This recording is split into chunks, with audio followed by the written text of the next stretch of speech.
नमस्कार मित्रांनो.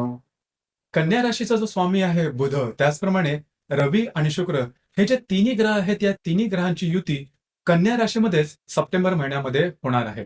त्याचप्रमाणे तुमच्या राशीचा जो स्वामी आहे बुध, हा व्यय स्थानात महत्त्वपूर्ण अशा अशुभ स्थानात सप्टेंबर महिन्याचा बराचसा कालावधी राहणार आहे. हे सर्व ग्रह याचप्रमाणे इतरही जे ग्रह आहेत त्याचा संपूर्ण प्रभाव परिणाम सप्टेंबर महिन्यासाठी तुमच्या राशीवरती म्हणजे कन्या राशीवरती कशा प्रकारे असणार आहे, त्याचप्रमाणे दैनंदिन जीवनावरती होणारे जे ग्रहयोग आहेत त्याचे प्रभाव परिणाम नेमके कशा प्रकारचे असेल, या सर्व संदर्भातली खुलासेवार चर्चा आपण या व्हिडिओमध्ये करणार आहोत. तर सर्वात पहिल्यांदा आपण चर्चा करणार आहोत की तुमचं स्वास्थ्य मानसिक आणि शारीरिक हे नेमकं कशा प्रकारचं असेल.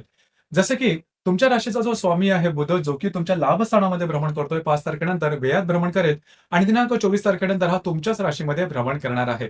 याचप्रमाणे तुमच्या राशीमध्ये रवी, बुध, शुक्र आणि केतू या सर्व ग्रहांचं भ्रमण असणार आहे आणि हे सर्व ग्रह परस्पर युतीमध्ये सुद्धा जाणार आहेत. याचप्रमाणे तुमच्या राशीचा जो षष्ठेश आहे शनी, जो की वक्री असणार आहे आणि राशीचा जो सगळ्यात नंबर 1 चा अशुभ फलदायी ग्रह आहे मंगळ, अष्टमेश आहे तो तुमचा, जो की तुमच्या 10व्या स्थानामध्ये भ्रमण करणार आहे. तर एकंदरीत या सर्व ग्रहांचा एकत्रितपणे विचार करायचा झाला, तर हा जो संपूर्ण महिना आहे, या संपूर्ण महिन्यामध्ये तुम्हाला सर्वात जास्त अलर्ट राहावं लागणार आहे. अर्थात अलर्ट राहणं हे तुम्हाला काही वेगळं सांगायला नको, कारण तुमची जी राशी आहे सर्व राशीमध्ये सर्वात नेहमीच अलर्ट असते. परंतु या महिन्यामध्ये होणार काय, की गोष्टी अशा प्रकारे समोर येतील, की तुम्हाला काही निर्णय हे घ्यावे लागतील परिस्थितीवर. परंतु ते निर्णय चुकण्याची शक्यता बऱ्याच प्रमाणात राहील. तुम्ही रिस्क घ्याल आणि ते रिस्क तुमच्या अंगलटी येऊ शकेल. तर या सर्व संदर्भात मौनम सर्वार्थ साधनम किंवा बरोबर नाकासमोर चालणं हे धोरण सर्वात उत्तम ठरेल. कारण तुमचे घेतलेले निर्णय हे चुकीचे ठरतील. त्यावेळेस तुम्हाला वाटेल, की गोष्टी बऱ्याचशा चांगल्या आहेत, फेव्हरेबल आहेत. इतरांनी केलेल्या गोष्टी त्यांच्यासाठी फेव्हरेबल झाल्यात, मग आपणही काही गोष्टी किंवा निर्णय घेऊ. परंतु ज्यावेळेस तुम्ही अशा प्रकारचे निर्णय घ्यायला जाल, त्यावेळेस ते नेमके चुकण्याची शक्यता जास्त राहील. या महिन्यामध्ये बऱ्याच प्रमाणात फिरणं वगैरे होईल. स्ट्रेस, टेन्शन, फ्रस्ट्रेशन थोडंसं जास्त येईल. तुम्ही तुमच्यापर्यंत 100% काम कराल, परंतु जे रिझल्ट्स जे मिळायला हवे ते मात्र तुमच्या अपेक्षेप्रमाणे नसेल. त्यामुळे थोडंसं चिडचिड तुमच्यामध्ये दिसून येईल. काळजी घ्या, या महिन्यामध्ये कुठल्याही प्रकारच्या गोष्टी वेगळ्या प्रकारे करू नका. तुम्हाला त्रास होण्याची शक्यता बऱ्याच प्रमाणात राहील. यानंतर आपण चर्चा करणार आहोत, तुमचं जे आर्थिक स्थैर्य आहे हे नेमकं कशा प्रकारचं असेल. जसं की तुमच्या राशीचा तो सगळ्यात महत्त्वपूर्ण शुभफलदायी ग्रह आहे शुक्र, जो की तुमच्याच राशीमध्ये भ्रमण करतो आहे आणि दिनांक 19 तारखेनंतर तो स्वतःच्या राशीत द्वितीय स्थानामध्ये भ्रमण करणार आहे. याचप्रमाणे तुमच्या राशीचा जो पंचमेश आहे शनी, जो की तुमच्या 6व्या स्थानामध्ये भ्रमण करणार आहे. संपूर्ण महिना हा शनी वक्री अवस्थेत राहणार आहे तुमच्या 6व्या स्थानामध्ये. याचप्रमाणे तुमच्या राशीचा जो अष्टमेश आहे मंगळ, जो की तुमच्या 10व्या स्थानामध्ये भ्रमण करणार आहे आणि जो लाभेश आहे लाभस्थानामध्ये तुमचा बुध भ्रमण करणार आहे. तर एकंदरीतच सांगायचं झालं तर या संपूर्ण महिन्यामध्ये आर्थिक आवक तुम्हाला तुमच्या अपेक्षेप्रमाणे राहील. म्हणजे जे नेहमी तुमची जी आर्थिक आवक आहे ती नेहमीप्रमाणे राहील. मात्र इथे एक सगळ्यात महत्त्वाची गोष्ट म्हणजे तुमच्या राशीमध्ये दिनांक 17 तारखेनंतर जो रवी आहे तो भ्रमण करणार आहे आणि 19 तारखेनंतर जो शुक्र आहे तो स्वतःच्या राशीमध्ये जाणार आहे द्वितीय स्थानामध्ये. तो द्वितीयातला जो शुक्र आहे तो आणि तुमच्या राशीत भ्रमण करणारा जो रवी आहे, दोन्ही थोडंसं तुमचे जे स्पेंडिंग आहे, तुमचे जे खर्च आहेत, हे थोडे जास्त करू शकेल. तर त्यावर थोडंसं नियंत्रण ठेवणं गरजेचं राहील. कारण आवक तुम्हाला चांगली राहील, पण तो खर्च जास्त असणार कारणामुळे तुमचं पैशाचं गणित या महिन्यामध्ये चुकण्याची शक्यता जास्त आहे. याचप्रमाणे जर का तुम्ही शेअर मार्केटमध्ये ट्रेड करत असाल, तर लाँग टर्ममध्ये ट्रेडिंग करा, शॉर्ट टर्ममध्ये अजिबात करू नका. तुमच्या अंदाज चुकू शकतील. तर या संदर्भात थोडी काळजी घेणं महत्त्वपूर्ण राहील. त्याचप्रमाणे तुमच्या राशीचा चतुर्थीस जो आहे, तुमचं जे गृहसौख्य आहे, त्या संदर्भात विचार करायचा झाला, तर चतुर्थीश आहे गुरु, जो की तुमच्या भाग्यस्थानामध्ये भ्रमण करणार आहे आणि तो मार्गस्थ आहे.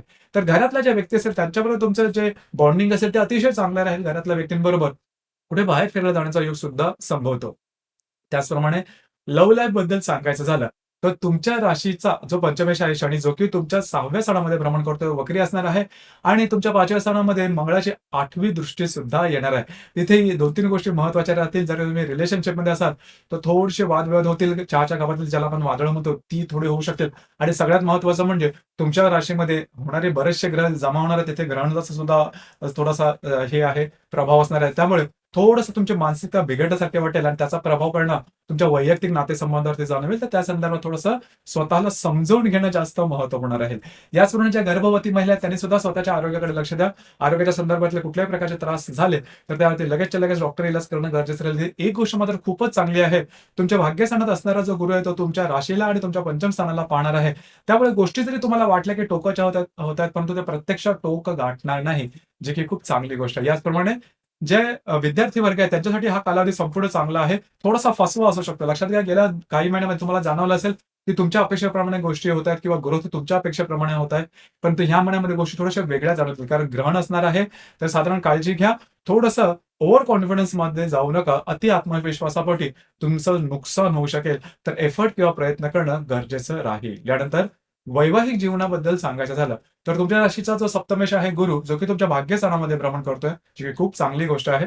तर जर तुम्ही विवाहित असाल तर वैवाहिक जोडीदाराबरोबरचे नातेसंबंध सुमधुर अशा प्रकारचे दिसून येतील. त्या संदर्भात काळजी करू नका. मात्र तुमच्या आणि तुमच्या जे वैवाहिक जोडीदार असतील, त्यांच्या थोडेसे वादविवादाच्या संदर्भात थोडी काळजी घ्या. कारण तुमचं मानसिक स्थैर्य या मनावंच तेवढं स्थिर नसेल.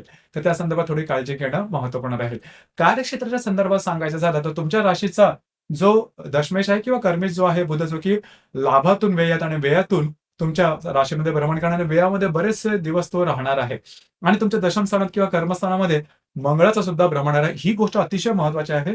ज्या ठिकाणी तुम्ही काम करता, नोकरी करता किंवा व्यवसाय करता, त्या ठिकाणचे जे तुमचे सहकर्मी किंवा वरिष्ठ असतील, त्यांच्यावर वादविवादाच्या ठिणगी उडण्याची शक्यता बऱ्याच प्रमाणात राहील. याचप्रमाणे कार्यक्षेत्रासंदर्भात थोडं स्ट्रेस, टेन्शन सुद्धा जाणवते आणि त्या संदर्भात तुम्हाला फिरणं वगैरे जास्त होईल आणि तुमच्या आपल्या कामाचं अप्रिशिएशन होत नाही. आपल्याला ते जास्त प्रेशर दिला जातो, आपण जास्त काम केलं जातंय.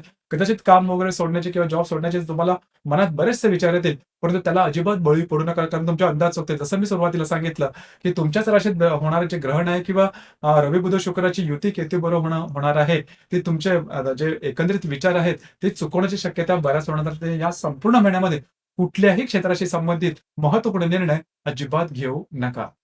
यानंतर आपण चर्चा करणार आहोत ग्रहयोगांबद्दल. ग्रहयोगांचे जे प्रभाव परिणाम असतील, ते नेमके तुम्हाला कशा प्रकारचे जाणवतील. जसं की दिनांक 3 तारखेला नेपच्यून आणि मंगळाचा केंद्र योग होणार आहे. नेपच्यून जो की तुमच्या सप्तम स्थानात भ्रमण करतोय, जो मंगळ तुमच्या दशमात भ्रमण करतोय, दोघांचा केंद्र योग होणार आहे. जे तुमचं कार्यक्षेत्र असेल, त्या संदर्भात थोडेसे वादविवादाचे वगैरे प्रसंग निर्माण होतील.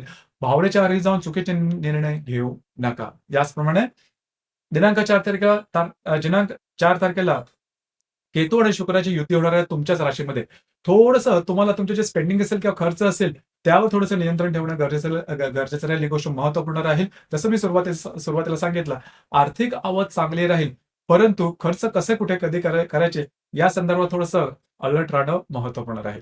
याचप्रमाणे दिनांक 7 तारखेला हर्षल आणि बुधाचा केंद्र योग होणार आहे. हर्षल जो की तुमच्या भाग्यस्थानामध्ये भ्रमण करतोय आणि जो बुध तुमच्या व्ययात भ्रमण करेल, दोघांचा केंद्र योग होणार आहे. महत्त्वपूर्ण गोष्ट आहे.